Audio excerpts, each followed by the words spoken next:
It was the Pepsi halftime show, but every song was about Coke.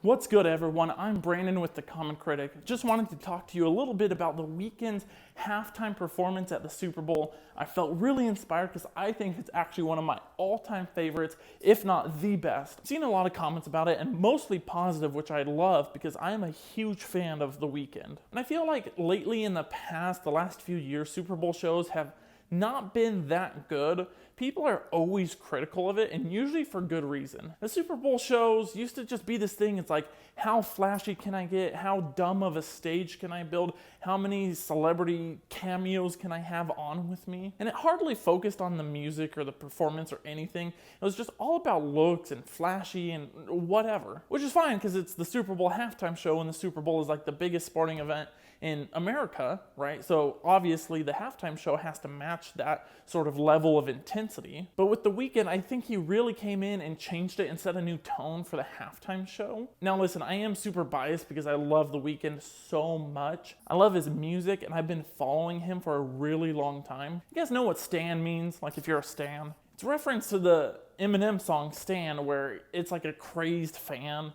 right? And he writes like all these letters and is like obsessed with Eminem. Now, I'm not to that level with the Weeknd, but that's just the phrase used, stan. I'm a stan for the Weeknd. Dear Abel, I wrote you, but you still ain't calling. Anyways, don't think I'm not crazy. But I just really loved it, and I hate seeing all the negative comments, even though there's not that many. And it's mostly these dumb boomer jokes, right? Oh my gosh. Old people with the worst sense of humor. Oh my gosh, this is the first time I'm happy that the Weeknd was over. The Weeknd should change his name to Monday because that performance was awful. Seriously, you guys ruined social media, and it's just not even fun anymore because your humor sucks. But for those of us who actually loved the performance, it was just such a good time and felt so revitalizing for the Super Bowl halftime show. Now get this, Blinding Lights has actually broken all sorts of records, whether it be on the Billboard, the Hot 100, or even streaming records. It's been shattering records all around. And the Grammys didn't nominate the Weeknd for anything. He got absolutely snubbed. You Grammys. When it comes to the actual performance, I heard the Weeknd spent $7 million of his own money to make it better, to kind of have his own vision, and I think that went all into the stage and the choir and whatnot. And I really thought the choir added a lot into his performance. We start off with a few of his more known songs. I think the choir sings Call Out My Name first, as that angel or whatever is kind of being lowered down, and then when the Weeknd comes out and he's all like,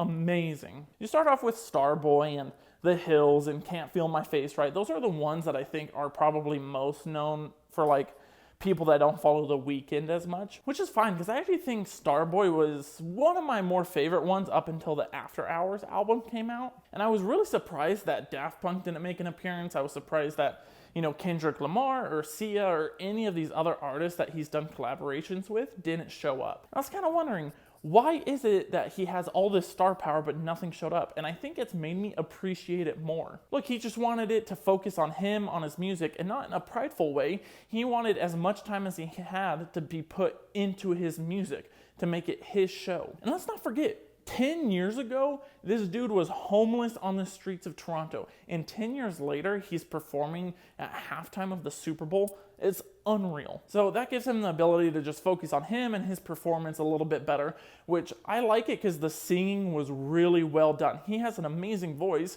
There wasn't flashy dancing. There wasn't all these props. There wasn't, just all these things that we've seen in the past, lowering from the ceiling, him at least. All these stage gimmicks. He was mostly just there in front of that stage with a spotlight on him, just doing his thing. Which, by the way, that stage is amazing. That look, that setup where the choir and violins are, it was just awesome. Not to mention when he goes in for Can't Feel My Face. It was awesome. That set inside that maze-looking thing kind of felt like the inside of a Vegas casino or something. I know you've all seen the meme for that. But it's just a good time. It keeps you entertained. I love the dancers. I love the look. That has a lot to do with his After Hours album. But it's just good, and it let me focus on that and not feel like I have to be paying attention super hard in case I miss something crazy that everyone's going to talk about. And another point of this performance that I love so much is he just seemed so happy.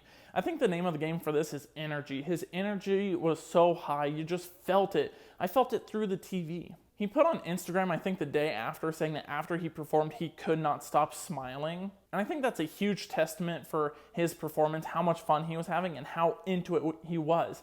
And I don't know about you guys, but I could really tell how into it he was. And yeah, it made me happy too. Now let me talk about this. Here's something crazy. I did not know his song Earned It could even sound like that. It was amazing. It was probably one of the highlights of all of his songs. When it came on at the Super Bowl party I was at, I was like, no way is he gonna do this, because I didn't think he was gonna do it. Look, I haven't seen the 50 Shades of Grey movies. I just haven't. They looked dumb to begin with, and you know, sometimes it's pretty easy to judge a movie from the trailer. I heard horrible things, and it's just really not my thing. It looks dumb. But I'd be lying if I said that the 50 Shades of Grey soundtrack isn't one of the dopest modern movie soundtracks like ever. The star power behind that is insane, and I think Earned It was like the big one from that track, along with that Ellie Goulding song, Love Me Like You Do, which I don't care too much for, but Earned It was really a big one. But it sounded so different. I've been to a few concerts where I realized that the artist's music sounds better live than on the track. And what I specifically mean by that is like their music is produced specifically to be performed live. Like the audio tracks isn't the full effect, right? The album isn't the full effect. It's when you go live that it really comes out, that the songs and the performances are really their true selves. But when he was just jamming at the end of Earned It and all the violins and just the lights and stuff, and he's just singing his freaking heart out, it was amazing. But then after that, here comes something crazy. I had no idea he'd be performing House of Balloons. For you Weeknd fans out there, did you see that coming? I don't think I saw that coming at all. I hear the music come in and I see the performers, and it doesn't really register to me at first because I'm really just focused on the dancers in his after hours, you know, sort of costume. But then I start hearing the lyrics. I'm like, no way is this House of Balloons. It's something that really made him and brought him into the forefront of the music industry. So I was happy to see that. That was like, it was mind-blowing. But then here we go.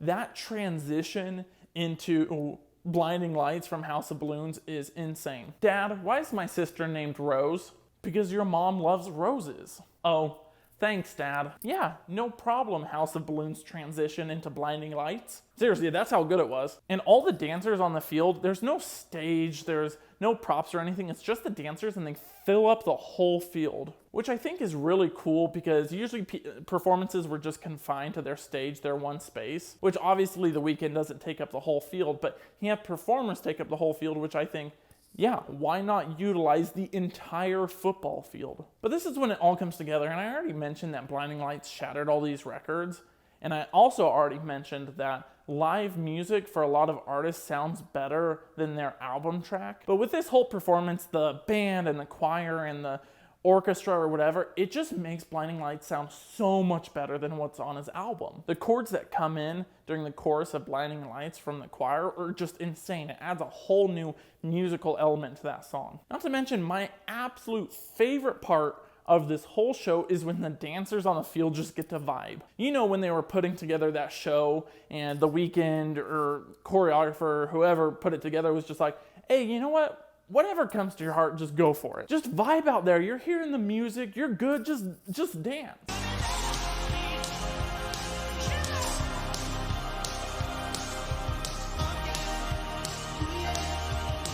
Look, I have an 18-month-old and she doesn't know any dance moves, but when we play music, she just does whatever she feels like. Like it's dancing to her, and it's like the purest form of dancing because she doesn't know anything choreographed or any specific moves. She's just moving the way her body feels like, right? She's just jamming, doing whatever. And that's what I felt like with this. The people on the field, it's that whole thing going back to of just vibing, just that energy, like just feeling and being in the performance. And it adds this genuine effect to it. It made me feel like I was on the field and that I was part of the concert, which is great because I actually have tickets almost 1 year from now to go see The Weeknd. They're on sale, by the way. You should go see them because I think it's going to be amazing. But again, that's just because I'm a Weeknd stan. Anyways, guys, I would really love to hear your opinions on the Weeknd halftime show. I've seen overwhelmingly positive comments on his show.